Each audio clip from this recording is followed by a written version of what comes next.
Episode 167 of the BIC podcast. Back to basics this week. We're going to keep it simple. I'm going to talk about the CSC Sports Card Expo Extravaganza, Collector Supershow Extravaganza. Deserves two extravaganzas, not just one. So I'll talk about that. A lot of the usual segments, and we'll include in there. And then towards the tail end, we'll talk about the Pokemans. Eric insisted that we had to talk about the Pokemans because there was a record-breaking sale of the Pokemans.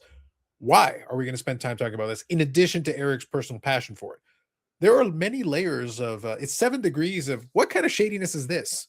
A lot of questions stemming off of this one.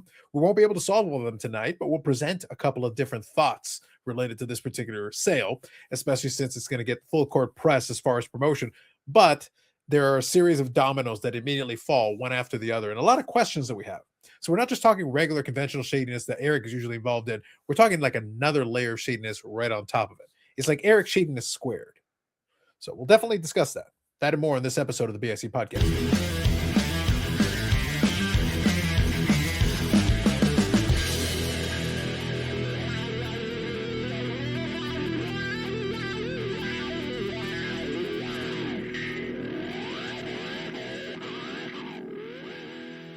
Yes, the watchful eyes of Brett Favre is there, back as always. No Drake May getting tackled in the bottom of the screen, but we'll make do without it. We've moved a week past it as a people, and now we are ready to move on to other things. And also, in the course of this episode, there may be reference to the drive for adjacency. Hashtag vote for adjacency. We'll talk about that more in a minute. But before we get into all that, a couple of comments from last week's episode, known as the Eric Roast opening ceremonies, which continued on Friday. And Friday, by the way, bonus, frenemy of the channel, Mike Baseball Collector, joined us to discuss several matters. It's big time. It's huge. So feel free to check that out on the replays. It's all there. So first comment, Josh Packham says, I can't comprehend Eric hatred for Boston Bruins best #1 overall draft pick Joe Thornton. Please make it make sense. I respond, Eric's disrespect for hockey history is a constant contradiction with his public utterances. It is true. Bob Boozle, you can walk into Brandon's room and see his cards, toys, and other knickknacks and get a sense of who he is or what type of reseller he is. That's a museum. It doesn't have to be some elite or complete Smithsonian thing. It can be a room with some artifacts and a few exhibits. Brandon is arguing the semantics of the museum metaphor, but he's operating like one. Bobbles and Ball Cards responds. There's a lengthy response here. So Brandon, I'll skim through it a little bit. So I understand your take here, Boozle, and I appreciate it. I think the way that it is, though, it's not necessarily about the quality of the pieces, which I may have mentioned in the conversation as being important.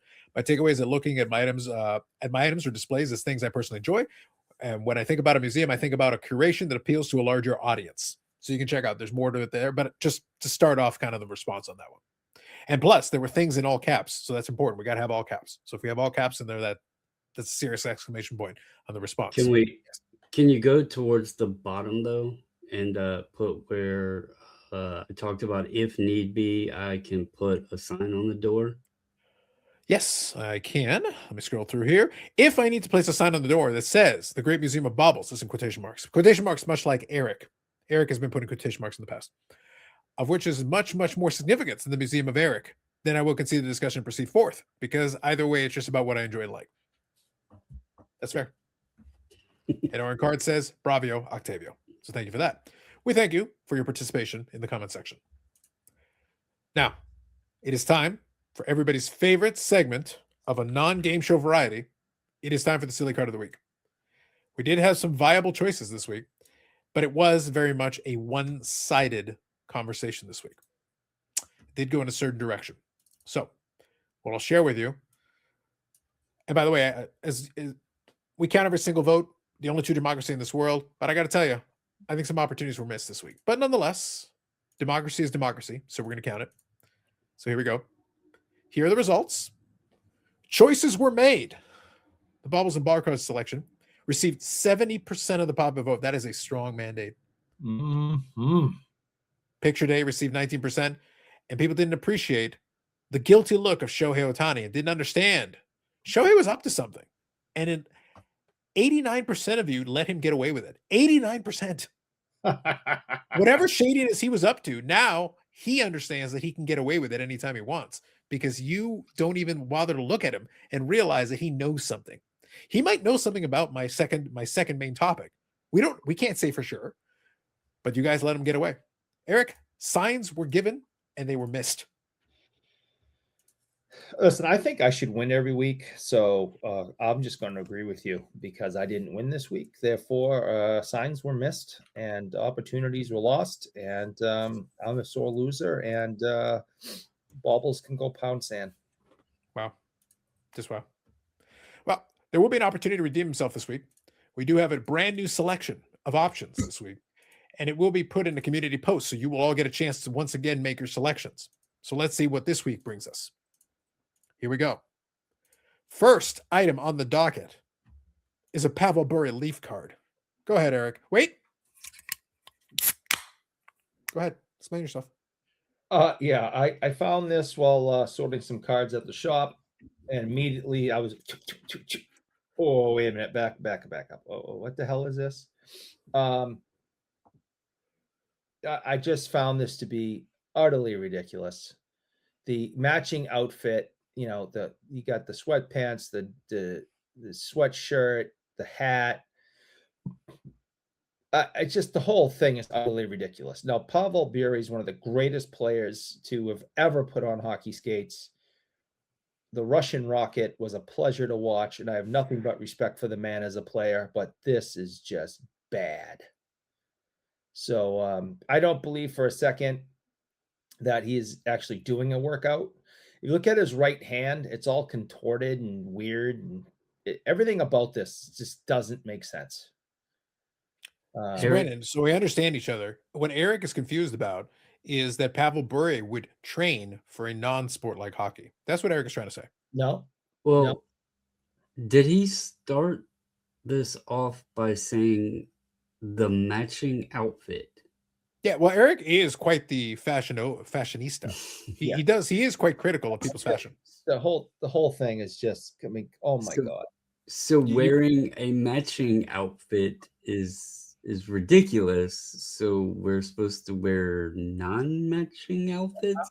Listen, Eric prefers clashing colors himself. First of all, you mind your own business. Second, he is not dressed to do a workout that you would expect a Hall of Fame hockey player in the peak of his career should. And what room is this? I mean, look at the light switches and the just. You ride a bike in a garage. Eric, you wore spandex indoors to avoid air drag from your garage. The air drag is real, man. Not on a stationary bike in your garage. No, it is. It is. You don't. What know. The fan is slowing you down. I do use a fan. That is correct. It's real. So, ladies and gentlemen, I hope you understand that we have serious pushback on this, on Eric's. And by the way, I also will say 1990s. That outfit was probably super common in the mid-early 90s.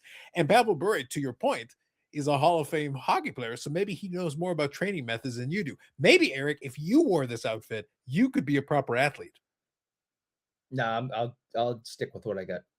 Wow. But moving on, Brendan. The whole thing, you can't even tell what this machine is that he's using. It doesn't have pulleys. It doesn't have weights. I can't even tell what that even is. It almost looks like a sled that he's pushing with his upper body. And that would be for leg strength, which would be very helpful to a hockey player skating on ice. Well, Eric doesn't know anything about hockey, so this would confuse him. Also, I'm not completely convinced, Brandon. How do we know he's not adjusting the operation there? He could be adjusting it. He could be assembling it. How do you know he's not in mid-assembly right now? Yeah, maybe he's trying to do the whole rack, and he's adding weight. Yeah, I'm not sure, but I find the whole thing just to be silly. I just find Eric's questioning of a Hall of Fame hockey player's training methods to be absurd. Moving on. Oh my goodness. I think the hashtag for this just needs to be no explanation needed. No, the hashtag is going to be, Brandon, the dude abides. Yeah. But this is from Topps Wacky Packages. Dudes mayonnaise. And yeah. Now, Brandon, I'm going to be very in the spirit of transparency here. I did not know this was a thing. But, Brandon, I need you to understand something. I will always prefer my own, but I got to tell you, I would vote for yours. And I'll tell you why. I have been clamoring for a mayonnaise related card that will wind up in someone's possession. I won't say who. I'll leave it to the listener to try to figure that out. But all I'm saying, Brandon, is now I have a target. This is the first silly card of the week card that, Brandon, I must have it. Yeah, and in the spirit of transparency, I will say, as you know, both of you gentlemen know what I was dealing with today. I was very late, and I didn't put much effort into my card this week, but I was still able to find this. So I feel it is some of your finest work. And like I said, if I wasn't going to vote for mine, I am voting for this. And I am acquiring a card of this variety, and it will wind up somewhere where it is most needed and wanted. The dude abides. Now, Brandon, sticking with the theme. I used to love that movie. The dude abides. Sticking with the theme, in thought of that, because I didn't have anything ready-made. Usually I've got a couple in my backlog. But after Suspect Shohei, I didn't have anything set up. But Brandon, I was inspired by the dude. And I thought to myself, how would Eric respond to seeing the dude in this format? And what I came up with is this. Yeah, that is what I would. That right there is the Eric pose right now. Yeah, you're not wrong. 1950 Bowman. They has a variety of different poses. A lot of times they try to do the Heisman pose, but I got to be honest, this is not the Heisman pose. That's like, it's literally your hand is like here, like this. It's going like this. It's like, Eric, I don't think anybody on the football field is going to do the pose with the arm this high and this kind of, it's very much a posed image drawn out, but it is kind of entertaining. And his hand is almost like free floating in space because of the angle they got with the arm and everything. It almost looks like the hand is free floating in space, but obviously, trying to do kind of a Heisman directed at the camera. So I do appreciate the that is what I would be doing. Yes, it's right there. I like it, and the facial expression. I think everything. It all comes together. No, you nailed it. And look how thematically appropriate. Look how crooked his nose is. I don't think they wore face masks back then.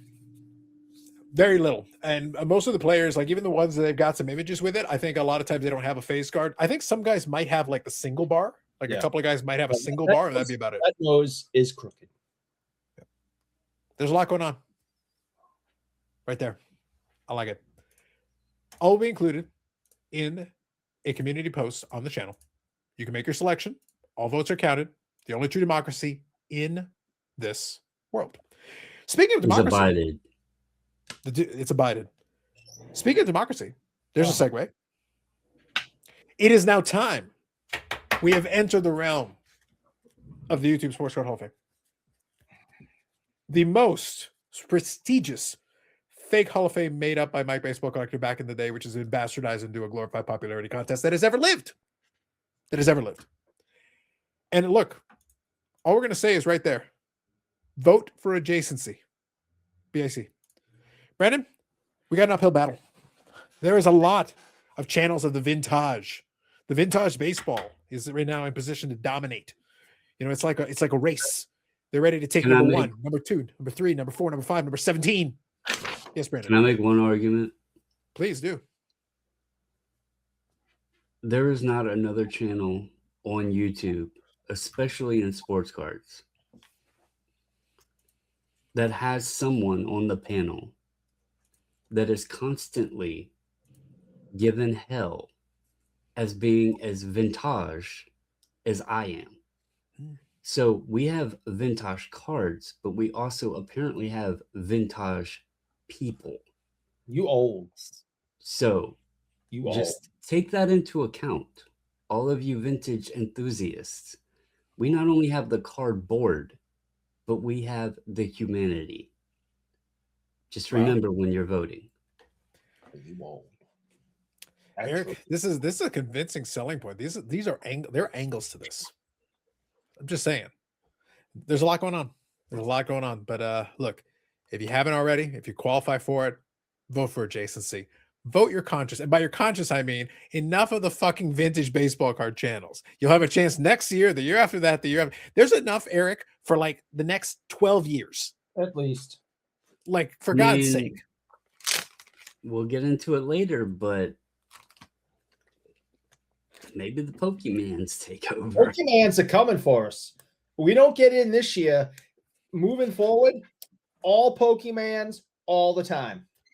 This is it. It might just very well. Yeah, it might be it. That's all there And is. if we don't win this year, I'm pulling out. I'm not going to ask for adjacency another year in a row. I'm not the one-man kazoo parade is off the table. Okay. Threats need to be made to get the people's attentions. All right. This is it, folks.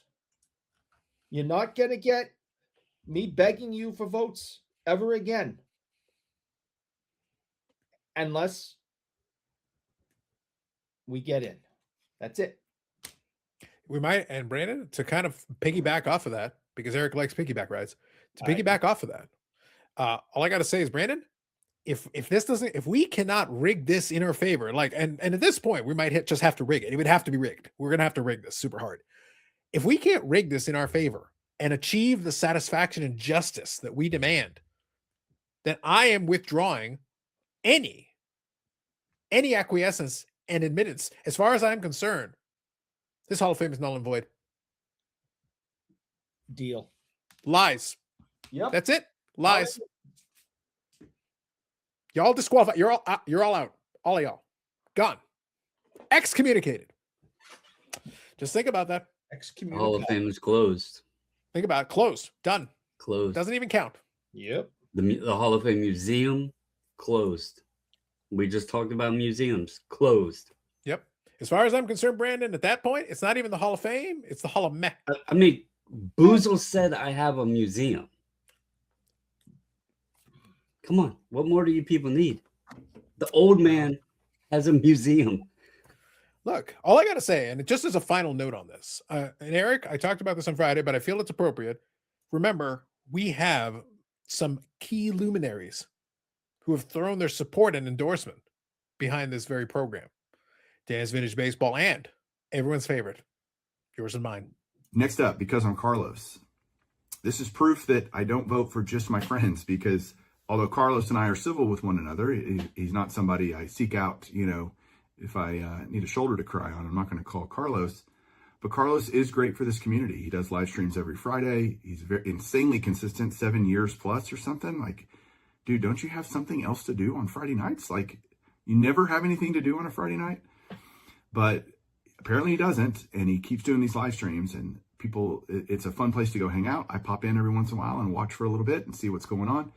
And he brings in a bunch of different people to be a part of these live streams. And we need guys like Carlos in the community. And man, if there's any hobby drama, he is all over it. He thanks the YouTube gods, the cardboard YouTube gods, for giving him such easy to pick low hanging fruit for his videos. So Brandon, all I got to say is I talked about this on Friday. And not only that, we had Mike Baseball Collector on the live stream himself. Yeah, we did. And I was able to teach him that it was the content gods that he was referring to, the content gods. The content gods are critical. I was also able to explain, like, it took some explanation. It took some convincing. He needed to understand that I am there every Friday, Brandon, not for me. I'm there every Friday to make sure some delinquents, some individuals stay locked in their cage, inside their hole where they belong, and they don't escape.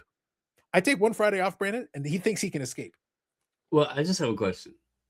Only one? So you didn't start the live continuation until the pandemic period, right? You're talking about the weekly lives? So it would have been, 2020. So we've got Dan that's got you been around for like 36 years, and even Mike is adding on time to Brandon, lives. The Friday live transcends time and space. It's been so long that nobody can keep track is the point. Even the people that were there, Brandon, the point is you have to understand it transcends time and space. Okay. And look, I didn't want to unleash this upon you. I didn't want to unleash this upon all of you yet. I was going to do it later, but Eric, I feel it would be fair warning. Okay. I've explained this before, that the watch time of this channel is how I maintain my immortality. I literally add time to my life as it gets withdrawn from the watch time of this YouTube channel. And Brandon, we are getting dangerously close. And I'm actually being serious about this. The math Ooh. We're getting dangerously close to a watch time, Brandon, of 20 years. I have added 20 years to my lifespan, absorbed it from all of you, and being added to mine. Well, Years. Every second that we do this, decades come off my life. So I should be dead within, a few days. You might be dead by the end of the episode. We don't know. Oh, God, we only hope. Yeah. So, Brandon, like I said, this works either way for me. 7 years, 1,900 weeks, whatever. It's all good. As far as I'm concerned, it's all good. But I feel like that endorsement is critical. Brandon, at this critical moment, this will be, I think this is the last week, or maybe next week is whatever. Look, the point is, whatever. There's still time. If you haven't already cast a vote, ignore everyone else. Help us stuff the ballot for this channel, because only then can Eric achieve adjacency. Only then can the dream live. Only then can we get the one-man kazoo parade. And Brandon, the last thing I'm going to do to close off this segment, if that doesn't inspire you, and Eric, I'm going to play the full thing this time. I only played pieces. We're doing it. Brandon, you ready? We're doing it.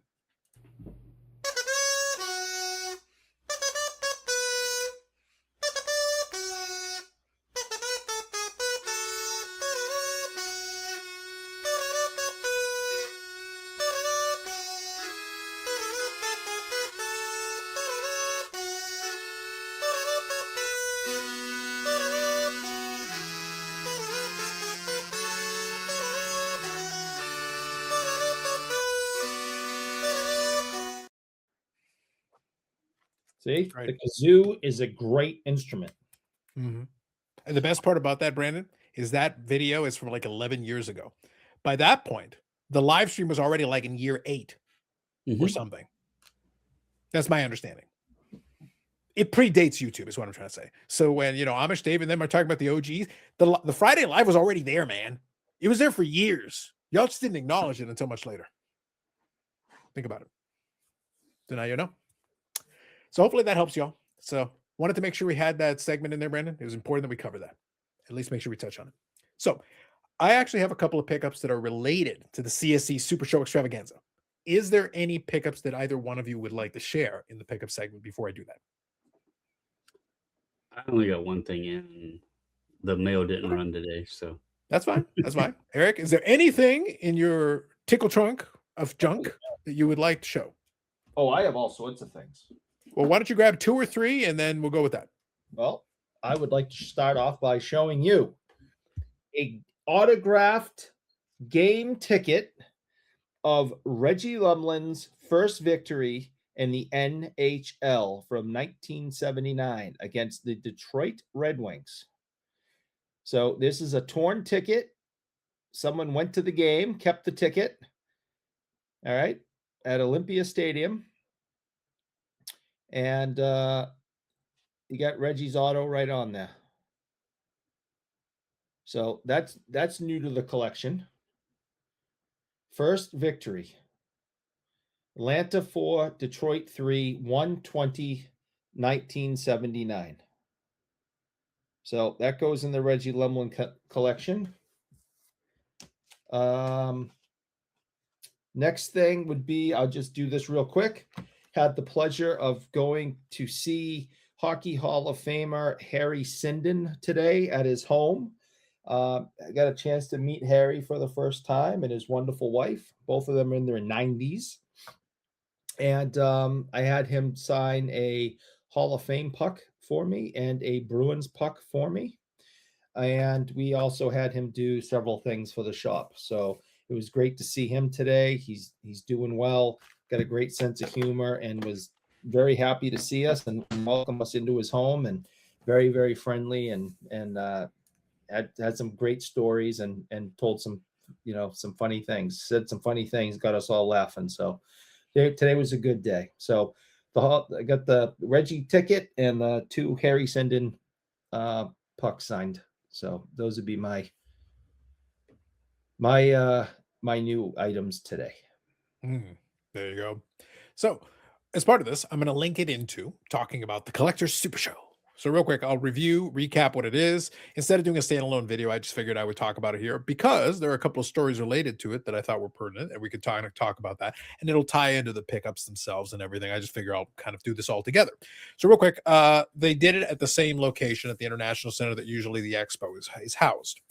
They did it at Hall 5, which has actually been used. So now that Brandon has been to the expo, the most recent one, he was able to kind of get a chance to see it for the first time. And when we talked about that show, Brandon was able to give his perspective on the size of the show relative to it. Now, obviously, these days, the show is much bigger. Back in the day, they used to do it out of one hall, and Hall 5 was kind of the traditional. So when they use Hall 5, it's been used over the years many times. It was kind of a throwback for me and a couple of longtime expo goers, though, because Hall 5 used to be kind of the traditional hall that you would use back in the 90s and early 2000s quite a bit. They did use it more after that, but so the hall space is actually about 100,000 square feet. I just thought it was funny, Brandon, though, that for some folks, it was like, oh man, it's like, you know what? This is kind of nostalgic for me. I remember kind of using Hall 5 because this was not, it's an expo kind of branded show, but it's kind of a working together with the CSC show promoters so that this is not considered one of the expo shows proper, but at the same time, it's a grouping, an amalgamation of two different promotions kind of working together. So the expo brought autograph signers for hockey.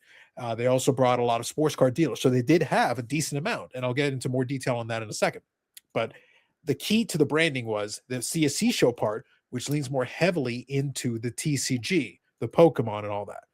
And also a cosplay kind of thing and all that, which again, you know, Eric's excitement would have been off the charts. Yes. But they did incorporate a lot of elements to it. And I think this is where I'm going to give a little bit of a show review here. I actually think they did a pretty good job. And there's a couple of things. Now it's not perfect because few things are. There's always room for critique. But I'll say this. I went there on Saturday. And Eric, a series of miracles occurred to allow all these things to occur. Because I knew I was only going there on the Saturday, Eric, I did something I almost never do, especially on a Saturday. Do you know what that is? I'm afraid to say it, but I believe I do know what it is. But it is so unbelievable. I don't know if I can get the words out of my mouth. You want to give it a try?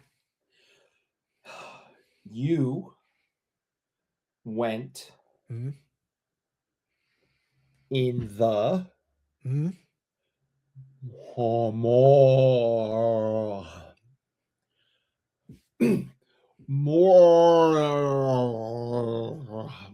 Don't worry, Eric's not having a stroke. This is normal. Go on. You went in the morning. Yes, Eric, that is correct. I did. And not only did I go in the morning, Eric, not only did I go in the morning, you know how morning I went? You can ask how morning I went. Ask how morning I went. What time in the morning did you went? It opened at 10 a.m. I had to turn around and go to the Tim Hortons because the door hadn't opened yet. Oh, how's that?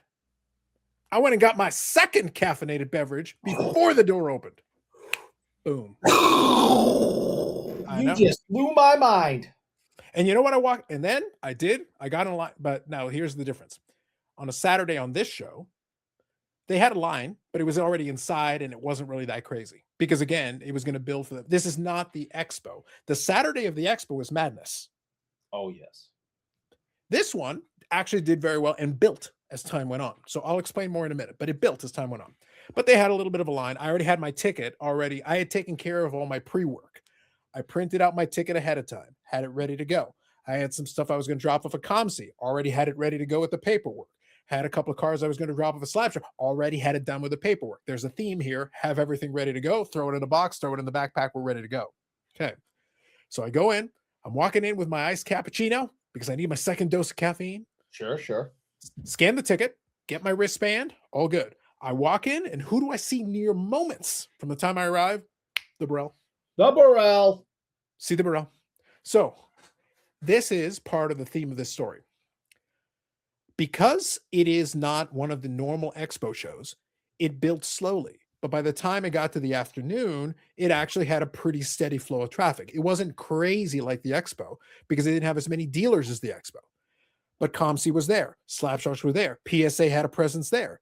Even CSG had a booth there as well. I didn't see too much craziness around it. But again, everything was a little bit more bare bones than normal because even PSA didn't bother to do the whole full build out. They had their table and they had their space to put everything away and everything, but they were just receiving. It was just take in and receive and fill in, help people fill in forms and all that.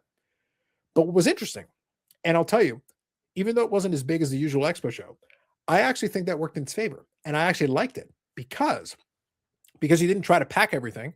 You actually had very wide aisles, which Excellent. allowed you to the flow of traffic back and forth was very clean. It allowed you to move around. You did have a decent amount of dealers in the sense that they actually had some nice stuff on the table. Obviously, I was able to find a couple of things, but there were other nice cards on the table. You wanted to get some sports card, they were there. And then obviously the TCG had its own kind of area. So if you wanted the Pokemans, plenty of Pokemon dealers that were there for you. The cosplay folks had plenty of room to do their business. They did a trade night on the Saturday, so they had plenty of that stuff. That was going on. That was fine. It is a 3-day show, not a 4-day show or a 5-day show. So I wouldn't consider this a destination show. It's not a go out of your way to travel show. But for the locals and for the dealers that are in the area, it probably still made sense for them because they got the tables not as expensive as the regular expo, but they still had a decent amount of traffic flowing through. And as a result, you were able to make deals. You were able to work with it. People that I saw were willing to deal, which is always good.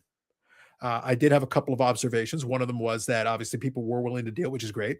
The other advantage, though, is because it wasn't as crazy, I actually had about 10, 15 minutes there to talk with Steve Benzie.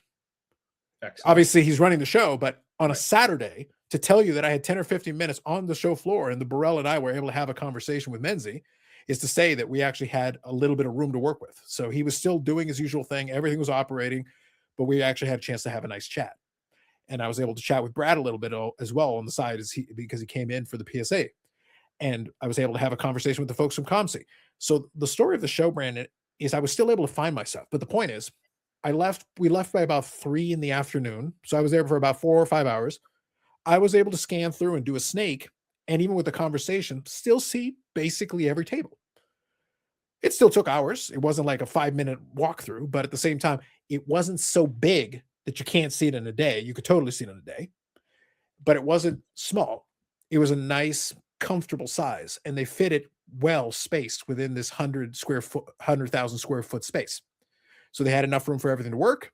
The food and everything was pretty normal. It was scaled down a little bit, but everybody was able to get their food. They were able to get their drink. No problem there. For the most, it seemed like a well-run operation. So I'll give kudos to the people that were running it. It seemed to run pretty well. Even eBay Live. eBay had its eBay Live stuff going on there while they were doing their thing. So there were still activations and operations, but obviously Upper Deck didn't have a presence there because it's very much a kind of a smaller scale. It's like a scaled back version of the expo. But in terms of size and number of dealers, it very much gave me a 90s, early 2000 vibe with less corporate sponsorship. But at the same time, the dealers that were there seemed to be doing all right in terms of getting business. So those are my first observations. Second observation real quick. And I don't remember this from the show proper, Eric. I did kind of chuckle. There were tables that had showcases with gold and silver.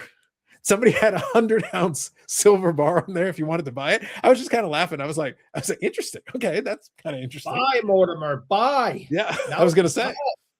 Eric, you could have been there with your KISS coins. Maybe you could have made some money. No kidding.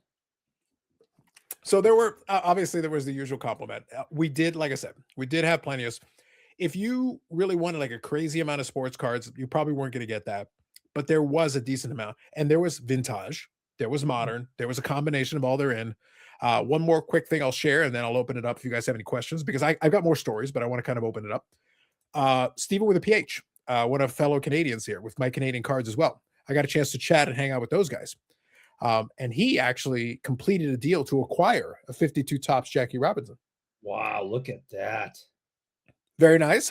Great eye appeal card. I'll leave you a link in the description to the video if you want to check it out. He tells the story a little bit. I was able to introduce him to Brad, and he was able to have a conversation about it. At some point, he'll probably get it graded with them, but Brad gave him some good advice to wait until the on-site grading. So he's able to enjoy his card. Kind of this collective suggestion was, hey, enjoy the card for a while. Why send it off, wait for it to go in the mail or get transported back and forth? Why not if you want to get it graded, just wait until the fall. You can do it on site and then get your card back right away and just do it directly. It's a really nice card. Like there's no reason to get it out of your possession longer than you have to. But overall, in this case, the purchase wasn't completed there. It was the deal was already kind of brokered prior to that, but it was completed during the show. And there were some dealers that did specialize in vintage. So there was some nice stuff there There was plenty of modern stuff. There was some wax, like Grizzly Sports Cars, who does only wax. They had a setup there. Grand GP Sports Cards, and those guys had some nice high-end hockey, some modern hockey stuff on there. A little bit of everything, but scaled down. So the point is, it was set up similarly, but scaled down to a little bit more 90s, early 2000s proportions, which isn't bad. I think it was probably about 200-ish dealers. So obviously much smaller than Expo, but Brandon, I think we got spoiled after a while. To me, 150, 200 dealers is still a decent amount of dealers. If you're only going to be there for a day and you just want to be able to make the rounds and look around a little bit, that's enough. Yeah, I've actually done a video on the channel before that sometimes the smaller shows, the more personable shows, can actually be more enjoyable. Mm-hmm. Oh yeah. Yeah. So I think for me, as kind of an accustomed showgoer here in this location, everything, it was more of a chill vibe. Traffic did pick up throughout the day as it went into, but by that point I had a chance to kind of make my rounds through and look around a little bit, get a bit of a sense of it. So I did kind of share it on my Instagram, and really I did two main deals. First one I shared was from the Cup, and I'll quickly show it here. And that was the autograph Medano from the retirement ceremony. That's nice. So we got in the old blue Sharpie there. No, that's and that's 24, 25 the cups. That's awesome. Yeah. So I did actually a combo deal with this, and I get a box of the AW signature. Go ahead. Are those canvas, or is it just a canvas look? Because I think Rupe has one like it that I was looking at before, but I couldn't tell. It's the image. It's the image. So it's just the way. Okay. I think they filtered like the image itself to give it kind of that canvassy look. They might have actually maybe commissioned it, but it's more of a canvassy look to it as opposed to a canvassy texture. I like them. I think Rupe is the one who has one as well. So yeah. So they did a good job with that one. I was able to do a deal with that one and a box of the SP Signature Edition. Knocked a couple of boxes off each. The guy was, I was like, well, if I take that and that, would you knock a little bit off? He goes, yep, that's fine. There you go. Done. And then the second one was an update card. I did show that on my pickup video that dropped yesterday. That's we got the autograph on a nice acetate card. Those look good. They did a good job with these. So both on-card autos, nice looking designs. Big fan. So I brought a little bit of cash with me. I spent the cash I had, had a beer with my Canadian cards, hung around and chatted. The story of the show was I had enough time, Eric, on a Saturday to be able to go there early, chat with the Burrell, chat with Steve Menzie in the Burrell, go chat with my Canadian cards, Steve with the PH, chat with them, chat with Brad, and still be able to walk up and down the aisles and see what I needed to see to confirm what I needed to. Found a couple of cars for the collection. And then by 3 o'clock in the afternoon or so, we headed back. Win-win. So for kind of just a one day, for me, it was a one-day show. Attend and check it out. Yeah. I'd like to see them try it again. I think it worked for what it was. It's not going to be a destination show. I'm not getting a hotel nearby to stick around for that show, but I like what they did. And again, even attending on a Saturday, it was actually very chill from at least my perspective as an Expo goer of many years. Right. Well, you have been, you've gone so many times. So you're definitely an expert in what an Expo looks like. I'm glad to hear that it was, a success, and that people with, different, collecting goals were able to go there and still have a good time.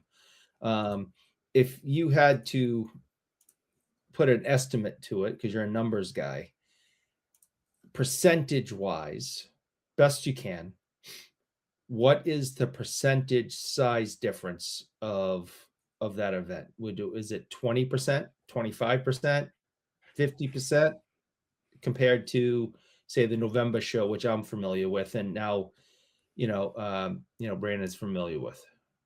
Yeah. So are you talking about in terms of square footage for the dealers and such? Yeah. Now compare, including the Pokemans, the whole show percentage. How would you compare it to the November show? Yeah. The hall they used was half size, about half size. So 50%. Yeah. The other one was 220,000 square feet between the two halls. So they were comfortably north of 200. This hall is 100. But that's still a big show. By normal standard. That's why I'm trying to set. That's why I'm trying to set people's minds in the right place. Right. When I say 100,000 square feet, I don't care what you put in it. If you're able to use the majority of the space effectively, that's still a big show by most normal standards. Go ahead, Brandon. I was just going to say though, so even at half size, and let's not assume that it's just anywhere near equal when I say this dealer wise, but if you were to take out, I can't remember the name of that company, Prather or something like that. The one that does Pather. Yeah, Pather. Pather. Okay. If you took that display out, if you took the upper deck display out. Yep. And the PSA 1 was shrunk down. The PSA 1 was about a quarter.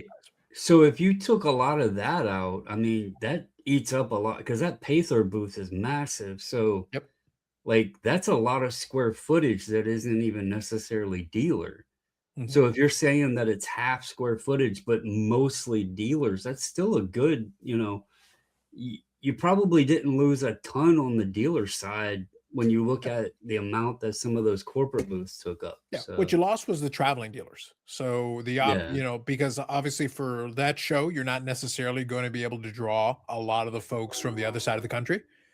You were able to get there are some dealers who like to do the show circuit. So for them, any opportunity is a good opportunity. If you got a decent sized show, they're into it. But the two expo shows are obviously going to draw the majority of the eyeballs. Counter side to it, though, that's why I say I'll be curious to see if they make any tweaks or adjustments. I liked it as a show goer from my perspective because it allowed me to go and look at the show within a day and still have room to be able to chat. Wide aisles, which made it comfortable to move up and down, which was nice. So you were able to use the space effectively. What I would be interested in, though, and I'd be curious, is obviously the booth cost would have been less. And that can be an advantage for local dealers. For some of them, it makes it more possible to be like, okay, you're still getting a 3-day show. You're still going to get a decent amount of traffic because everybody around here knows where that show location is. So just saying Hall 5, say no more. I know exactly where you're talking about. So you still got access points all over the place like normal, like a regular expo. But if you scale back the booth price, Eric, it makes it easier to become profitable quicker. You don't have to necessarily worry about trying to spend as much. And you also shrink the show, 3-day show as opposed to like a 4, almost, it feels like a 5-day show, but it's like a 4 and change. Yeah, that opens up dealer acceptance to negotiating, and it cuts the cost of the real estate for the dealer. So they're open to possibly offering good value boxes. Correct. So it's a win-win. It offers the people coming through the aisles an opportunity to maybe be able to do some deals because the dealer doesn't feel as pressed to have to make their money back on this high overhead. That's helpful. And you still had access. ComC came in, so you were able to drop off your stuff, which to me was, hey. And Eric, what's funny is I'm going to have more cards for the next show anyway. I will have more, but it allowed me in a pinch to grab a small stack and be able to let me drop this off for now, and I'll get you guys to start processing it already, so that by the time the next show comes by, I'll bring some more for you, and then it goes in a cycle. That little time delay actually works in my favor because I'm like, all right, you guys can be done the first set of them, and then by that point, I'll give you another set of cards to process and start working through that. Same thing with the Slab Sharks thing. They can go process that. Boom, done. If I got more stuff by the spring, I totally will. I can drop off some more stuff later, but at least that's been done. And this show was already planned basically anyway, but just normally for the TCG and cosplay stuff, right? Yeah. The CSC guys are usually doing like every month or two approximately. So for them, it's kind of fell on their normal cycle. So it's kind of an opportunity for both sides to get something out of it. And again, Menzie and those guys were able to bring in the signers. They brought in the Doug Gilmour. They brought in some of the hockey players. So then for Saturday and Sunday, there's some folks who are like, oh, I really want to get a Doug Gilmour autograph. Well, maybe they bought something on the way out. Or maybe they bought an autograph 8x10 by one of the dealers. Boom, there you go. Get it signed. So it's kind of, it works together. You were able to draw in some additional people. It added more options to a show that was already going to be taking place. Correct. So I think good on them. I think for a first go around at the attempt of that kind of like a co-managing kind of thing, doing that kind of a show and trying it this way, very interesting. I get the sense, and I'll obviously check in. We'll talk about it. If the rest of the weekend went the way it felt like it was going, I feel like that may be a show that comes back next year. So we'll see. That's not necessarily a bad thing. It's nice to have something kind of in between. that isn't, it doesn't have to be the biggest show in the world every time. If it can just be an effective show, if you can get some decent dealers out there with decent stuff, it gives people something to look after. In your conversation with Steve, I assume that he would be somewhat honest. Did he feel as if this was a good turnout? Was he happy with how things were going at that time during the conversation? Pleased with the attendance, pleased with the dealers? Did he seem pleased with this shrunk down show, or did he seem like he's like, yeah, this isn't happening again? Mm-hmm. The impression in the conversation that we had, he felt encouraged by what had been going up until that point, and he felt like the feedback he was getting was also encouraging. That's great. Yeah. So I have one last question, very important, maybe the most important question of the night. You ran into the Burrell. I did. How did he look in his Sailor Moon costume? Eric, words cannot describe. Okay. Please send photos. I'm sure I'll do my best. I am sure you took pictures. I need to see those photos, please, because I know he loves to cosplay as Sailor Moon and hang out with the Pokemans. So please make sure I get those photos. Thank you very much. Now I will give him the opportunity. Speaking of cosplay, since you bring it up, I will give him the opportunity if he wants to tell the story. Mike Canadian Cards and I, there is a good story related to cosplay and Mike's reaction to said cosplay. If he doesn't tell the story on his own YouTube channel, Brandon, I will. Okay. There's a story. I got to leave a couple of stories in my chamber, Brandon. Got to leave a couple of stories in the chamber. But I will say, like, it was a good time, good chatting with it. That's why I say, like, for me, it was refreshing to have a show that was a decent size, still had something for me, like clearly still had something that was worthwhile to me. I didn't have to spend more than a day there to get my value out of it. Great. But then I still had the opportunity to still be able to hold court and kind of chat with everything. It was nice to have that there and still be able to, and those guys were able to find cards for themselves too. That to me sounds like a win-win. And Eric, if I had only known, I could have been buying silver and gold on the show floor. Oh my God. That's awesome. I'm saying buy Mortimer. I know it's sell Mortimer. I understand. I'm changing the reference. You got to buy Mortimer. There's a lot going on, Brandon. Like, it's getting exciting. Like, I got to tell you, there's a lot going on. I don't know. So that was good. So that was fun to have that as a show, and it was nice to be able to kind of share the story a little bit, to have that. I don't need to go to shows. If the show comes back, yes, you could always cosplay as Yukon Cornelius. That could work. That could work. Mm-hmm. I will say, it might confuse people, but it would. Yeah. A lot of people don't get historical references. I will say though, Eric, all I got to say is, again, I'll leave it to my Canadian Cards, and I will reach out to him and tell him. So you should tell the story. You should. All I got to say is Johnny Bravo. That's all I got to say. Oh, all right. Johnny Bravo is all I have to say. The business, that's called a tease. Yes. He has some just big saying hair. Johnny Bravo. Just saying Johnny Bravo. Johnny Bravo has some big hair. Mm-hmm. I'm just saying there may have been a Johnny Bravo walking around. That's all I'm saying. Oh. Anyway, so TBD, to be determined. Maybe we'll follow up on that later on. So overall, a good show. I was very happy to attend for the day that I did, and it worked out pretty nicely. And we'll see if maybe we can get Menzie on the channel down the road to talk about, now that the show is done, from his perspective, how it went, how it ended up feeling about it, potential for future, the Strongsville / Independence, because we did talk about the Strongsville / Independence show in our conversation. So maybe we can talk about some of that a little bit more, since a lot of the vintage people are very excited about that show, and he can give a little bit more flavor into some of the thought process behind making the move to the different venue and all that, because we did discuss that specific thing. So maybe we can probably revisit that conversation in the coming weeks. So overall from there, very good. Now, completely different style, entertaining for a different reason. Let's talk about this. Okay. There was a record sale in the hobby. There was. Good old Kenny G, Kenny himself, was involved. So here it is. A new record for the most expensive trading card. Just shy of $16.5 million. Brandon, there's only one thing I can do. I have no choice.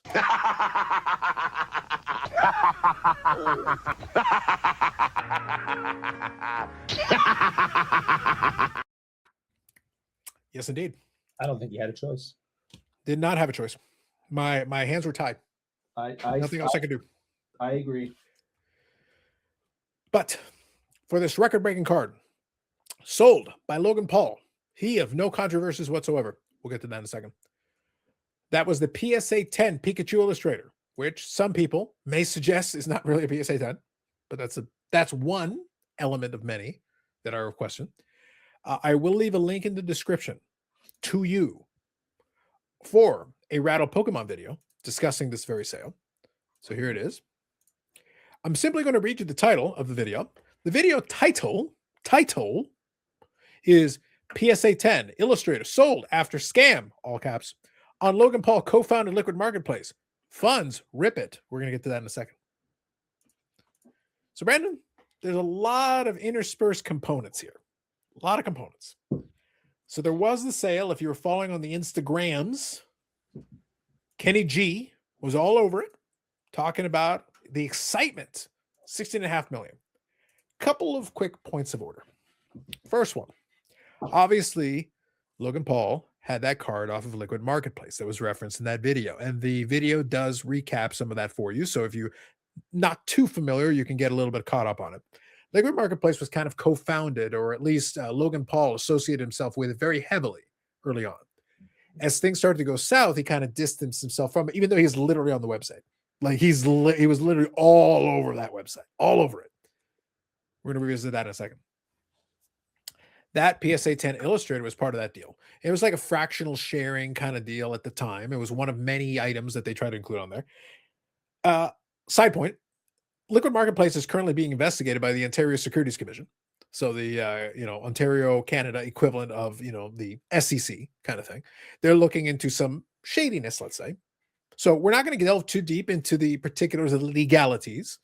We're not lawyers, and Eric didn't stay at a Holiday Inn Express last night. So we're not going to delve too deep into that. But all you need to understand is there is an investigation that has been going on related to Liquid Marketplace, which is completely, it's out there and it's been known for a while. Before Paul, go ahead. I'm sorry. Before we got too deep in this, I want to ask the commenters to do me a favor, because I wasn't ignoring you when I was looking at my phone. I want somebody to do the math, because my head is not in the space to do numbers correctly currently. I want to know how much the PSA the PSA fees would be if someone was to send in another Illustrator and it got a 10, with this now price point sitting at near 16.5. I want to know what the PSA fees would be for that. I'm just curious. Let me know. Comment below. Tremendous. So bottom line, so you've got this going on. The first kind of issue is, and again, we won't go too deep into the weeds. You're welcome to check out the Rattle Pokemon, but I want to stick at a high level because I still think there's a couple of discussion points. It is the fact that Logan Paul, again, he of many kind of shady dealings. It was Logan Paul who was there when the whole Pokemon case was opened, and we all got duped, agreed. Just giving you all a reminder. All got duped. Yeah, that Logan Paul was there for that too. Just so y'all know, G.I. Joe. It could have been anything else. That was Logan Paul. Just that case is probably $100 million now. Obviously. So that was him too, just so you all know. I'm going to keep referencing back to certain things as we go along, because the hobby forgets things. So it's good to remind from time to time that these are the same people all the time. So anyway, so Liquid Marketplace has this thing, and Logan Paul is able to extricate it from the hands of Liquid Marketplace in questionable ways. Some of the folks in Liquid Marketplace are like, wait a minute, isn't that supposed to be like, aren't we supposed to get a payout for? And like, Logan Paul tried to work that away. Logan Paul was also allegedly been accused of crypto scams for things like Crypto Zoo. That is also Logan Paul. Just so we're all on the same page. That's not even going into his early days before the card stuff. Like all of his YouTube. Well, he's been known to have controversies where he's been known to have controversies on the YouTubes where he desecrated places where people committed suicide, allegedly. Yeah. As part of his YouTube. That was also Logan Paul, by the way. Just so we're all on the same page. That was also Logan Paul. It goes deep into the woods. The lore is very deep, Eric. The lore is deep out here. It's Mariana's Trench deep. It goes pretty damn deep. Okay. So anyway, I don't want to bore you all with the details. You can hit the Google machine. Hit the Google machine. Type in Logan Paul controversies. Have a good time. It'll be a good time. There's plenty there. Anyway, bottom line. So He's able to extricate this card by whatever means necessary, whatever he managed to do. Fine. Okay. So now he's going to sell this card. He acted like he was so, oh my God, like, I'm so hesitant to sell this card for a crap ton of money. Fine. So Kenny, being the savvy salesman he is, manages to convince him. No, they sell it for nearly $16.5 million with the juice. And let me tell you, Brandon, wouldn't you believe it? Would you not believe it? The winning bidder happened to be right there. He was present on a live stream. He was present right there during the live stream to be able to receive it. Now, Eric, one of my rules is I don't delve into politics, and I'm not going to. No. The individual who was purchasing this is the son of a former Trump administration person who was there for a short period of time, who himself is a controversial figure. Scaramucci, the Mooch, whatever. Mooch. Yeah. So his son is the one who buys this thing. Because of course it is. Because of course it is. Okay, great. Fine. Again, I don't really care how you feel about the dude one way or the other. I'm merely stating facts. I'm merely stating it is the son of said individual. That's it, Brandon. Just stating he's the son of said individual. This is a fact. Yeah. Whatever you feel about it is not my concern. I'm simply stating a fact. Beyond that, wouldn't you know it? Would you not believe it? Total coincidence, Brandon. One thing has nothing to do with the other. But Logan Paul actually has a new venture. It's called RipIt. And this thing is right here. So let me share it with you. Here it is. It's called RipIt. It is the future of collecting. The future of collecting. So here is the Instagram page for it. And I'm going to show you the website in a second. So we're going to start here. And one of the posts here, it starts with this here. The most expensive card ever sold, which is the Pokemon Illustrator, the aforementioned Pokemon Illustrator here. Logan Paul sets the record for most expensive trading card ever sold. Pull your very own Pikachu Illustrator when RipIt launches. Comment RipIt for more info. Oh my God. Brandon, Is this what a coincidence. going to be a repack? I'm getting to all that. Hang on. I'm getting to all that. All I'm saying is what a coincidence that 47 seconds, Eric, after they're done having the most expensive card ever sold, that the buyer happens to be in the room, that it happens to be somebody associated to somebody else has been around for a while and, controversies. But we can check out RipIt. How about this? Boom. Here's the website. The future of collecting starts now. Get VIP early access to RIP packs that represent real physical graded cards. Sell them for instant cash. Store them on your vault or ship them straight to your door. Come on, Eric. Early access. Let's go. Check it out. Fake cards again. Check it out. Well, I thought we. You know what blows my mind about all of this? Only one thing. I feel like I gave a couple of good ones, Eric. The digital repack thing. So back during the Panda period, Yeah. I did a video where when you couldn't find cards on the shelves or anything like that, and I had this little question, this thought, because e-pack is intriguing. You couldn't find cards on the shelf, and I was like, you know what? What if these companies just started offering digital packs? And everybody was like, no, that's stupid. I want to physically open it, blah, blah, blah. And look at in 2025, 2026, what is become one of the biggest things out there. It is digital packs that contains cards that have existed already previously. Literally repacks, digitized at the palm of your hands. I'm good. It just blows my mind that everybody just several years ago, that's stupid. I want to physically open the packs. And now everything's digital repacks. Ay. Hell yes. Come on, Eric. Get on it, man. No, Let's go. I'm still a vintage guy. All my packs have already been opened. These have been too. Now they're digitized. It's like an NFT that you can purchase and randomly get. Yeah. And you can resell it back to them and make money, Eric. It's like, you know how the slot machines used to pull the bar and it like spun the wheel mechanically, and now it's just like numbers that digitize up. It's the same thing. You enjoy that. Go ahead. Early access. Click the button. I know you're like punching your screen to click that early access button. I know it. I literally actually took my mom for her birthday last year to the casino, and I did not like doing any of that nonsense. I'm like, this is stupid. Well, now you Yeah. don't have to take Miss Kathy to the casino. You can do it from the comfort of your couch. No, we're not doing that. No. Hey, Wow, Mom, Eric. you want to rip it? Wow, No. Eric, with that attitude, honestly, with that attitude, man. So real quick, before we proceed any further, I'm going to remind, been showing you the website for RipIt. Okay. Now, Brandon, there's a little thing called the Wayback Machine. I think you're familiar with it. It allows you to Yeah. see old websites. It's good sometimes to be a refresher. So, Eric, remember a moment ago where I was talking about the whole Logan Paul, this, PSA 10, Illustrator, blah, blah, blah, the one that sold for all the monies to the individuals, all the monies. So, real quick, before we move on the Wayback Machine, so here is the Liquid Marketplace from around December 2022. Hey, I've seen that guy before. I know who that is. So anyway, he was right here prominently featured on the website. You can co-own. Hey, wait, what card is that, Eric? What card is that in the corner? Well, that's an Illustrator.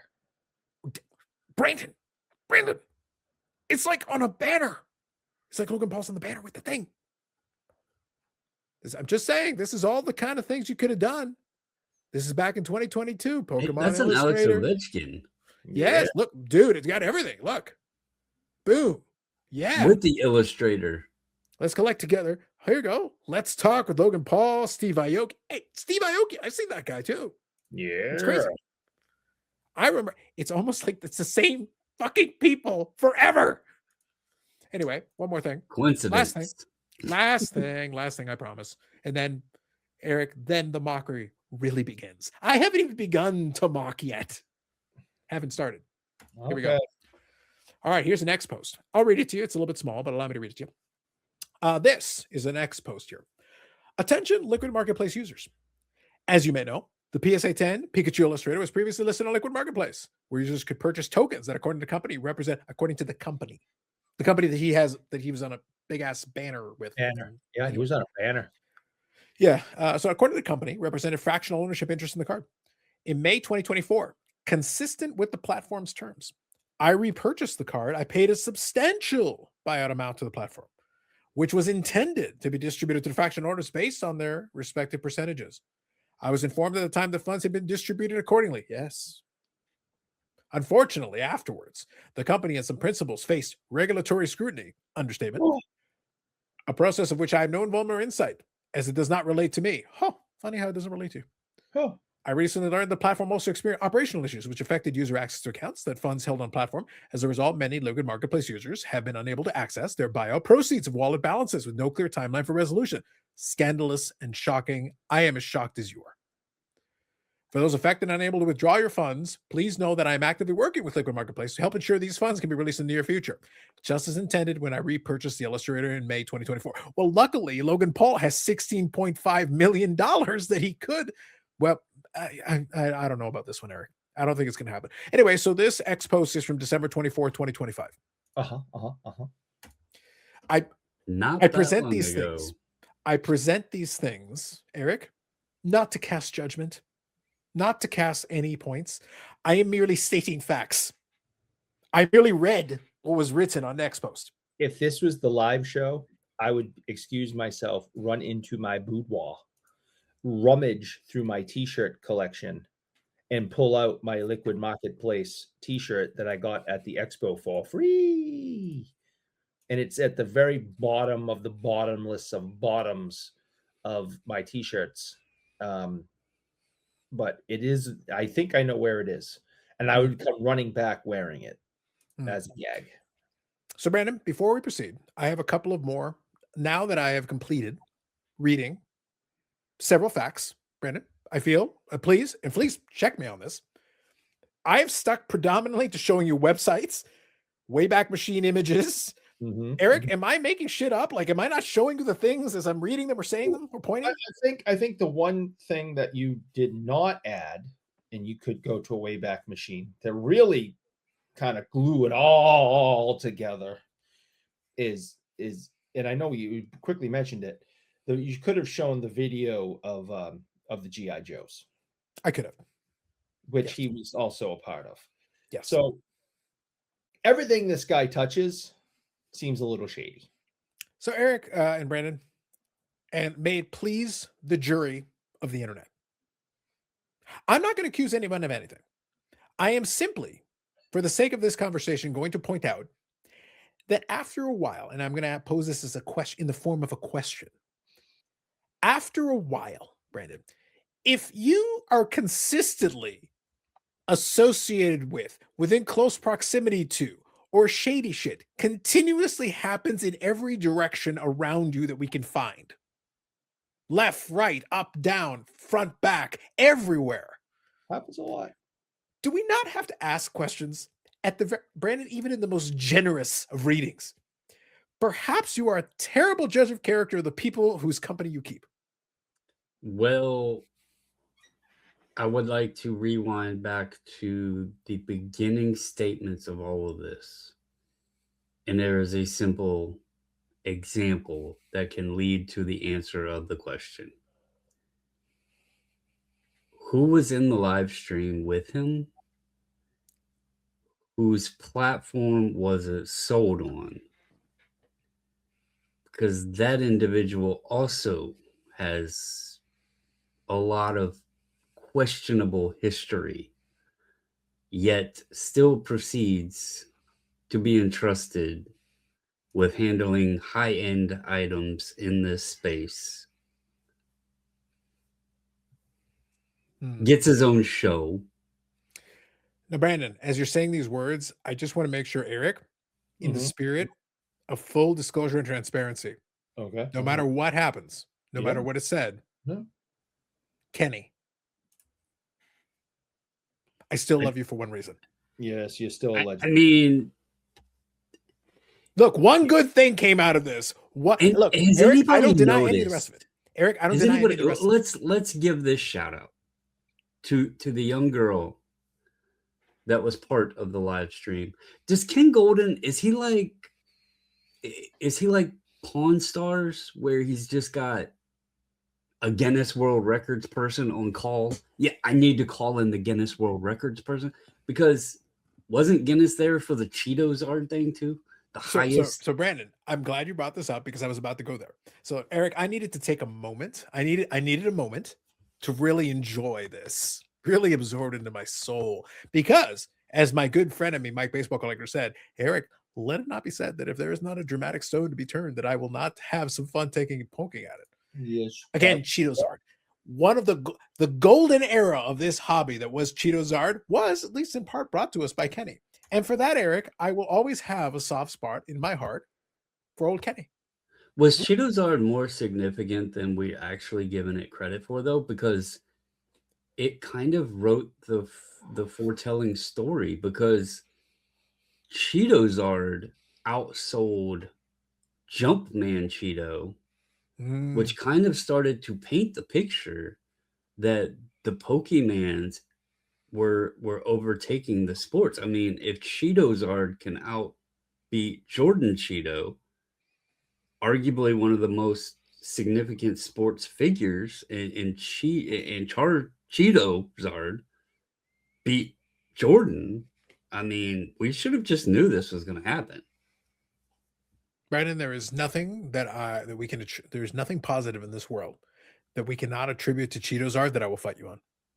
I stand. I think Cheetos it wrote the story. It gave us, like, it was the big. What is it? The preface of the book. It gave us the beginning to the story, and we should have just read it and accepted it. Just saying. Now, I do have a couple of other notes here that I want to make before I turn it over to you gentlemen to fill in some more thoughts. But before I do, Eric, I feel that in this scenario, we got so much stuff in a short period of time. It is a rare occurrence. It doesn't happen often. Still appropriate.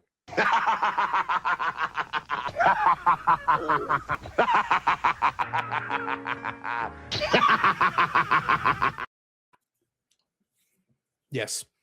Yes. Yes. Yes. Yes. Now, let me go to Brandon's question. I already said the live stream, the pomp, the circumstance, the nonsense, the foolishness, blah, blah, blah, the spectacle. Okay. The new price, nonsense, fireworks, spectacle. Our buyer happens to be there, just coincidentally. Our buyer happens to be associated familially to other controversial figures in the space. 7 degrees of shady shit, Eric. I do appreciate me some shadiness. So there's shadiness to bound everywhere we go. But then, to Brandon's point, we happen to have a Guinness Book of World Record person here ready to certify the new record sale for everything.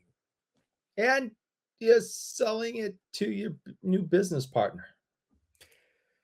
And then, once again, that brings us back, once again, just so we don't forget it, to RipIt. Yeah. The future of collecting starts now. The subheading is gamifying collecting. Gamifying. So it's the whole thing is just, come on. You guys don't see this?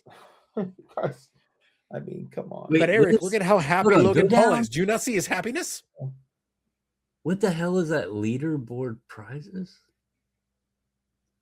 Who knows? There are prizes. There's leaderboards. Brandon, look, just there's a RipIt leaderboard. You have to earn points. Man, Frankie M is just tearing it up. Good for Frankie M. But look, Brandon, you can win big. Cards from Logan Paul's collection. Grails worth thousands. One of a kind historic prizes. Yes. Yeah. This is the man who brought you CryptoZoo. This is the man who brought you Liquid Marketplace, except he didn't bring you Liquid Marketplace, but he sort of did. Maybe he did, maybe. Look, maybe he did, maybe he didn't. That's not the point. Yeah. Are you not entertained? Premium collecting, other buzzwords. And he's using the anniversary, celebrating. Like, I'm surprised Pokemon itself isn't dipping their legality toes in that one. Look, all I got to say, bottom line here, Eric, there may be some naysayers out there. There may be some haters.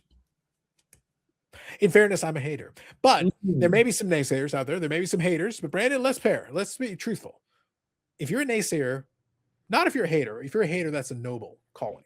Noble. Mm-hmm. But if you're a naysayer, Brandon, it's only one possible reason you could be a naysayer. Well, guess what? Because you're poor. That's true. Eric, I'm getting so much mileage out of this. You would how like people would be like, how do you guys? I got a soundboard full of shit. I'm ready to go. This is what this channel is here for. Wait for RipIt. This is Hall of Fame quality. Yes. Yeah. Okay. I feel like I'm really putting an emphasis on this, Brandon. I'm hearing all these kind of names, and you know what? None of y'all got any of this shit. And spoiler alert, this isn't edited. This is a one shot. You get a one shot from us. You're getting a bunch of buttons that I'm pressing. She's not adding this in later. This is one shot. No. But Eric, you know what? We talked about those principles. We talked about those things. There's a couple more things I want to touch on. But before we do, I also have it in my soundboard. I got one more that is also pertinent to this. Again, how could we ever question a sale that is involved with one of the goats of selling in the hobby, one of the tippy top? Mount Rushmore? Sure. Somewhere out there you could find footage of questionable things, maybe QVC with Don West back in the day. No, but I happen to know there are some goats. Listen, let me show you. Let me show you what the credentials look like. I've got receipts. I'll show you what credentials look like. Let me show you. This will sell anywhere between $5 and $7 million. Hey, Ken, I got one more question for you. Sure. I got one more question, which is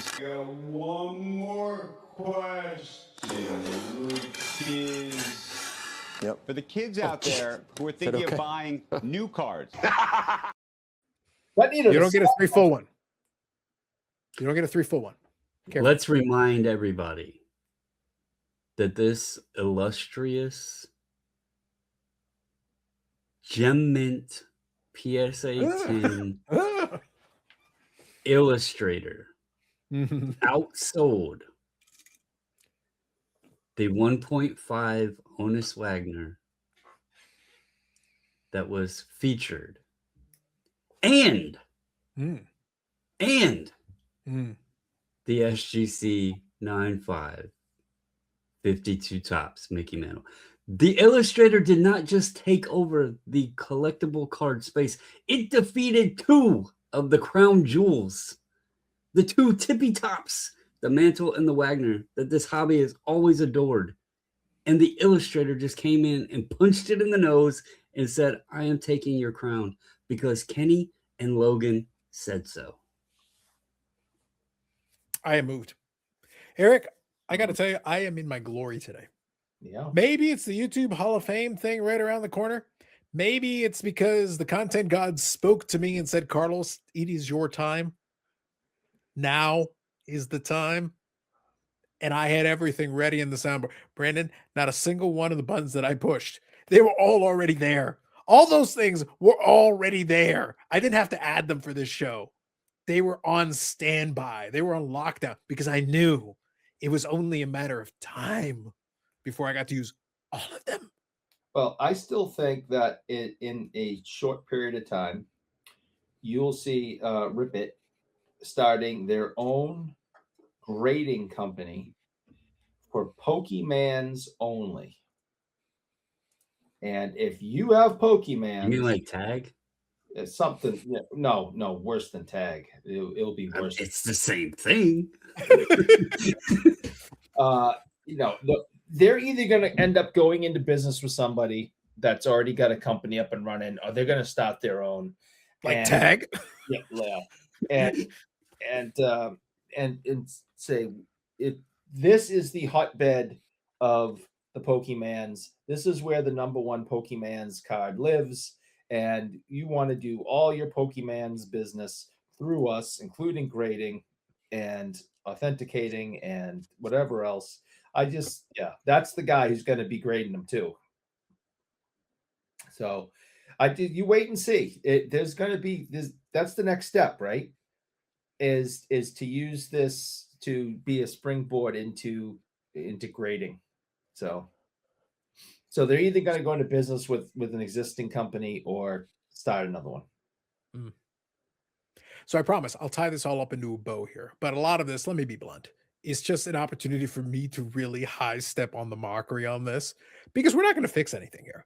This is absurd, and it has been allowed by a lot of different people have allowed this foolishness to continue.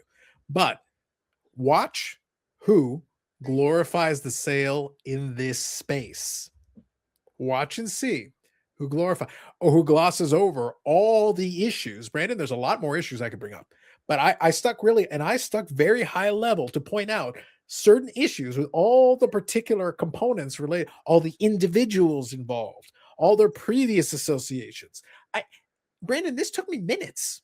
And look, let me peel behind the curtain. Eric, you know what the funnest part about this? 3/4 of the shit I showed you, I didn't have queued up already. There's a couple of things that I did, but honestly, a lot of the shit I know from memory because I've been here. This ain't new. All I did was hit the Google machine and go, Logan Paul Liquid Marketplace, pop under the Wayback Machine. Boom, there it is. But that's also part of like the point of it. I bet there's stuff that we are forgetting. There's been Brandon, so much.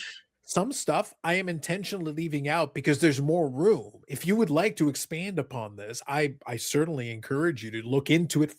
I'm encouraging you to look into it further. I am going to give you some resources in the description. I'll give you the Rattle Pokemon, but he summarizes a couple more things that I didn't even mention because I wasn't interested in just repeating a lot of the stuff he hit bullet point by bullet point. Some of the stuff I brought you different sites. I went to the Wayback Machine to show you the Liquid Marketplace site from back in the day. I can cite that. I can give you the Instagram. I'm going to give you the Rattle Pokemon video if you want some of the background. If you want to have some fun, go to Rattle Pokemon site, type in Logan Paul or type in Liquid Marketplace. You'll find some shit. There are multiple videos on this. Just there if you want to start there. You want to type it into Google, you'll find even more stuff. I'm only scratching the surface. I'm doing within the context of this podcast. I just want to give you a taste. I want to give you a little primer. But this is the shit that is going on in this space. And they're doing it in front of your face, and it's becoming comical.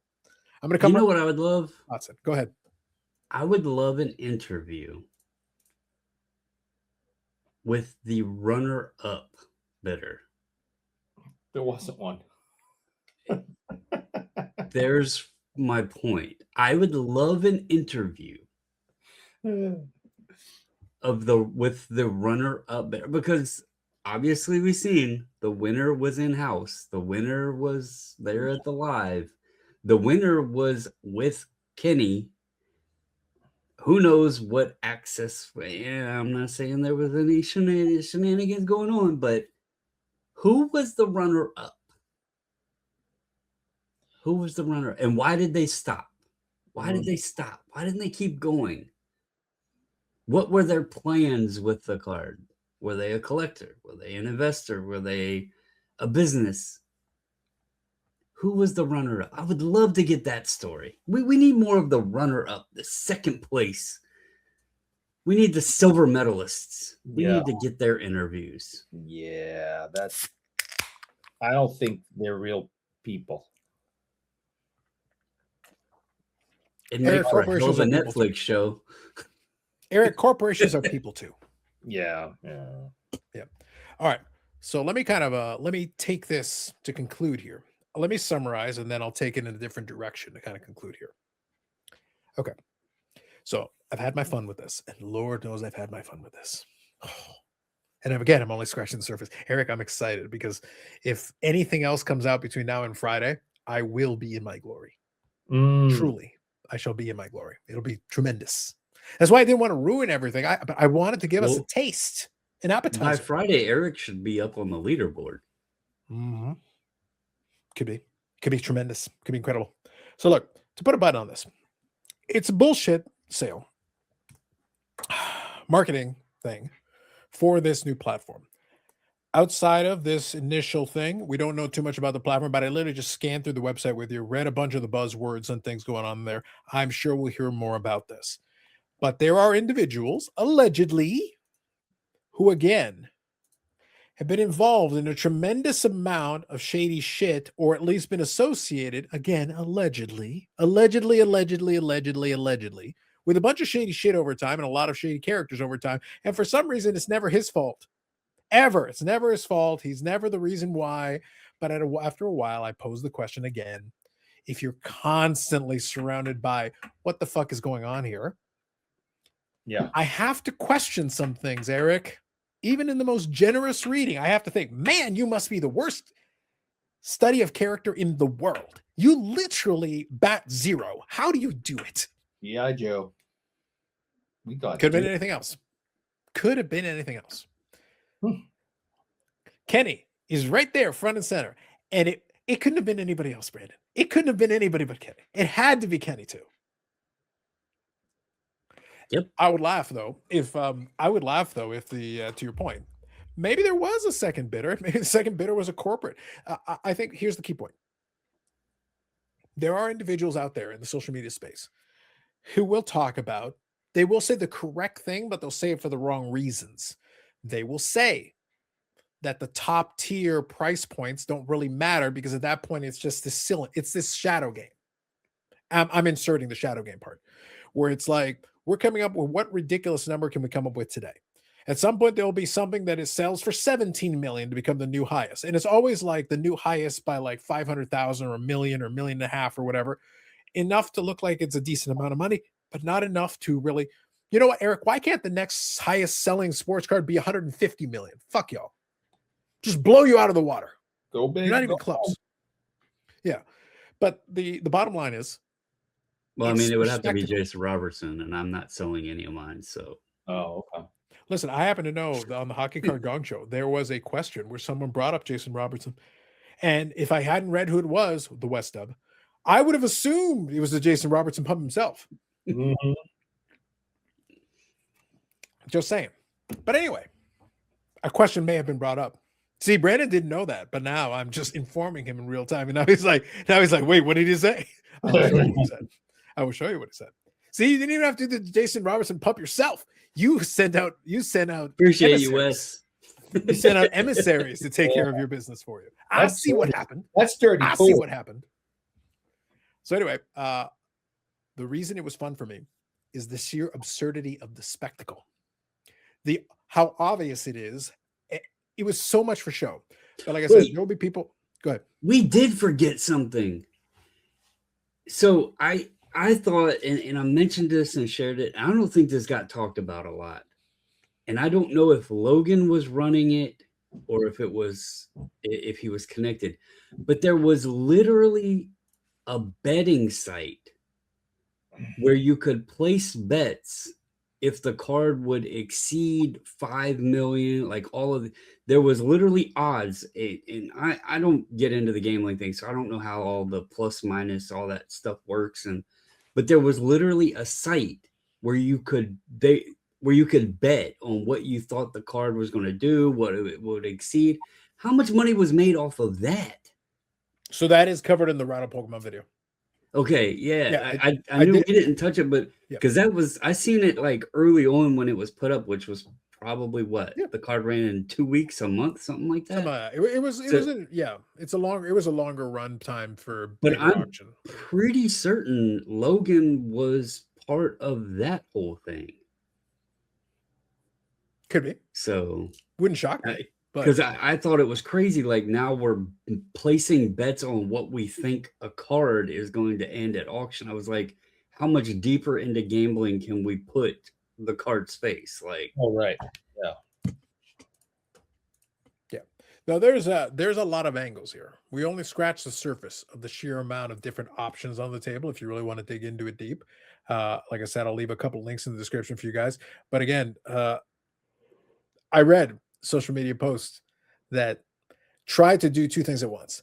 They don't want to necessarily celebrate it, but they kind of want to stay on the sidelines. They want to say like, well, this high level, it's its own thing. It's like these businesses and these industrial, different corporate buyers. But, when you get to the lower levels, those are the collectors. They don't care about pricing. But then it's the middle where the real stuff happens. And I'm sitting there like, no, fuck you. You can mess around with numbers at every level, every single level. It's always fun to say the highest levels are being messed with, which, by the way, they are. Just to be clear, they are. The middle level's being messed with too.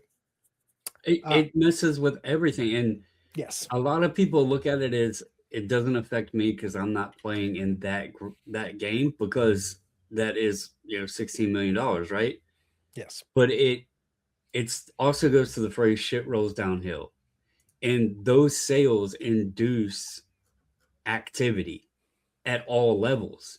And so it brings in more eyes, more attendance, and it brings in people in many cases. And, it's great if people want to get into it, but it brings in people that don't know what they're getting into.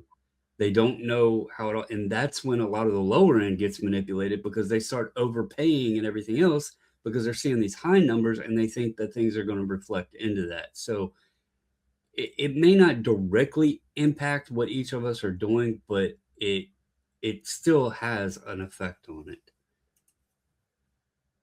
Oh yeah, 100%. It goes at all levels. That's why I say like the idea that there is a level at which, unless the card's literally $1, the likelihood is there's somebody that wants to mess with it, especially if there are real dollars at stake. Because a lot of people talk about the absolute highest end. Well, the middle is a lot of room. There's a lot of room in the middle. There's a lot of money in the middle. So it's like, no, where there's money to be made, there is an opportunity for somebody to mess about and come up with different ways of gaming the system and taking advantage of some of these things.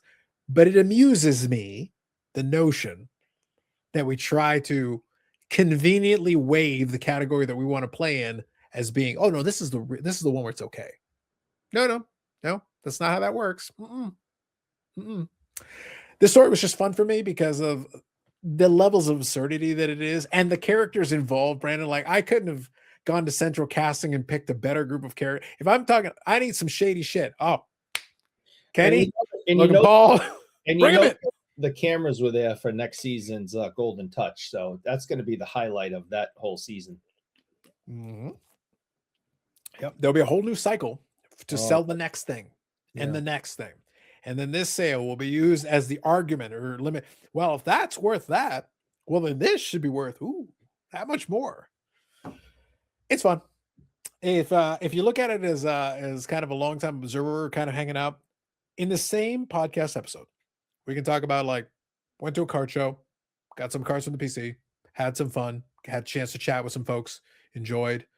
A collector got to get a piece for a Jackie Robinson run that he was working on. Great. Check link in the description. He can tell you the story himself. Got a chance to see the card. It's a very nice card. Got to see it in hand. Very nice card. He was picking it up for his collection. Fantastic. had some great conversations with some great hobby people. But interspersed in all of that, Brandon, there's always those people. The Kennys and the Logan Pauls are out there. And let me tell you, Eric is ready. Like for science, Eric has already made his account for RipIt. It's going to be very exciting. We'll talk about it in future weeks. It's going to be incredible. But don't forget, these people have been out there and they've been around a while doing shady shit. Allegedly. I can't wait to Allegedly. It's going to be awesome.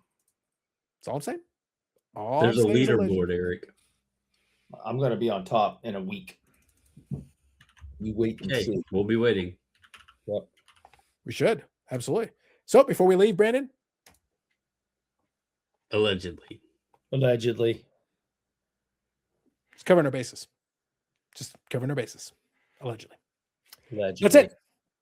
So hopefully you enjoyed. Like I said, this last segment wasn't really going to try to solve anything. It was just kind of reviewing a lot of interspersed components. I know that sounded like a lot. Here's the short version at the end of the story. Logan Paul did some shady shit, allegedly, with a card, allegedly, that it has a lot of questions to it. Truthfully, a lot of questions are there. That's 100% true. Put this card onto another platform, sold it for a lot of money, allegedly, because I questioned the transfer of funds and whatever. That's the Guinness Book of World Records for the highest paying card to other shady characters. And now there's a brand new platform that happens to be sold on the back of the promotion from this record-breaking card. You, the viewer, decide how those pieces fit together. I'm just offering the pieces to the puzzle. Have at it. And it's going to help Kenny get a third season of Golden Touch. I think he's already on his third season. Isn't this the third season? Third, fourth. I don't pay attention. I haven't watched it after the first. Eric's waiting for the Blu-ray collection. Last I knew, he was standing in Karl Malone's house. I turned it on for approximately 3 minutes and said, I cannot watch any more of this shit. But Kenny, if it's any consolation, I still love Cheeto's art. And for that, you have my not begrudging support. Well, except for the rest of the shit. But for Cheeto's art, you have my support. Complete support. That's all I'm saying. Comments in the comment section. Would love to get some engagement, some thoughts. People, we want thoughts. There's some good shit at the end of this episode. Some fun stuff in here. Love to get some thoughts and ideas on it. Oh, one more thing. Kind of a quick side thing. I think I've got it mostly set up. I will confirm in some kind of a community post later. But there have been requests, Brandon, requests for Cardboard Cynics to be available in podcast format. And allegedly, that may be close to a reality. Oh, good for you guys. So we'll see. These episodes are also available on podcast format. I'm probably about 7 episodes behind. So I'm probably going to need to get caught up again. That tends to happen. If you want the latest and greatest, go to the YouTube channel. But I will say, we do have a dedicated podcast following, Brandon, because I do see, I was surprised how many people actually listen to it on podcasts, even like a month and a half, 2 months behind. It's like, wait, how many of you are listening to this shit? Damn. I think you should have stopped at, I can't believe how many people are listening to this in the podcast form. You should have just stopped at, I can't believe people are listening to this. I never questioned it, Eric. They want our wisdom. They want our knowledge. Oh, I don't have any. And you and whatever you're saying. Yeah, I don't have any of that. No. But under the right circumstances, maybe we can get a PSA 10 Pokemon Illustrator and we could get rich. I got 6 of those. Hey, comment below. I want to know how much it would cost because I don't want to do all the maths and it gets very like mathy when you get to those levels. I want to know how much the fees are. Well, at least as much as a Jason Robertson base card. Yeah, I mean, yeah. Like on that level. But it's going to be a little bit lower. So like, again, the transactions haven't happened, so we can't confirm what the price actually would be. So technically, I don't know that PSA can fully charge because they don't fully have data that supports it. So, yeah. But now we have it for the Illustrator. Yeah. Look, all I'm telling you is I don't want to hear anything the moment, Eric, for the sake of coverage. I'm promising. When we hear from a shady backdoor auction house somewhere in Virginia, the sale of a $45 million Jason Robertson, all I'm saying is I will be right on top of that shit. Hey. We'll look into it. Hey, real quick.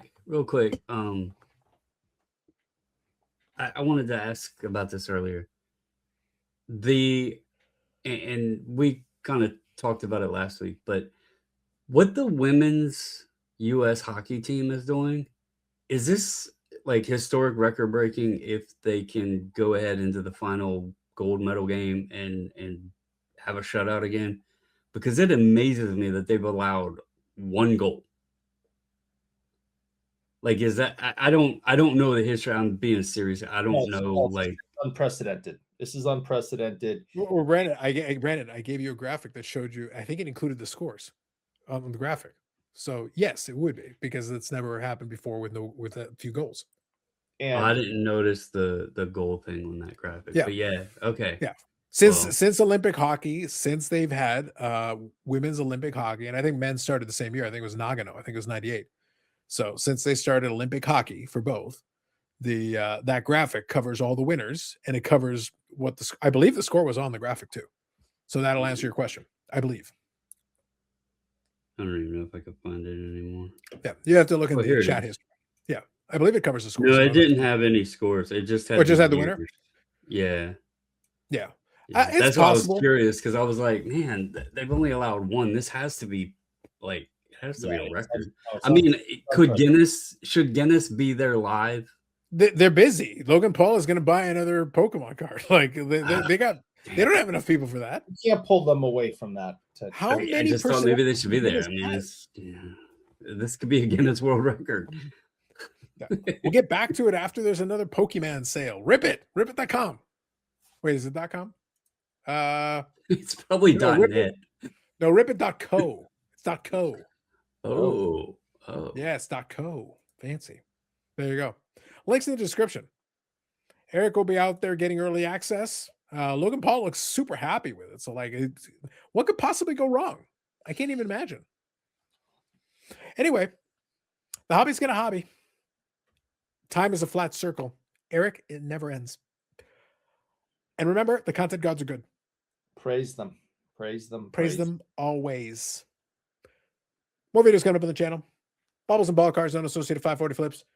Sanderson or /Coach Eric /Coach Paul /Coach Steve / whatever he comes with this week. /leaderboard go-getter. Looking forward to that. Live streams every Friday, 8 p.m. Eastern Standard Time, the longest running episodic, whatever it is, 1900 weeks, 17 years, 7 years, 30 years, 1,000 years. The ancient Aztecs were there, and the live stream was going. Hadn't even invented the internet. That's how long it's been going on for. And hashtag vote for adjacency. Vote for adjacency. That is correct. That's exactly right. I will come up with something. I don't know. Maybe I'll get Eric to read something, and maybe we'll have some kind of a ballot. We'll see. Stay tuned. I'll try to have that up this week. You know, we don't run out of time, and we also have to teach Bobby how to do a ballot that counts. We got to teach him how to do a ballot that counts. You know, he had a ballot last year. It didn't count. We have to show him how to do it. And you know what? We're going to teach Eric how to do a ballot too. But Eric's just voting for us because honestly, no. The rest of y'all already have enough votes. You're done. Vote for adjacency. Vote for legitimacy. This process can only be allowed to go one way. That's it. All right, that's it for us. Thank you very much. We'll catch you in the next episode. Have a good one.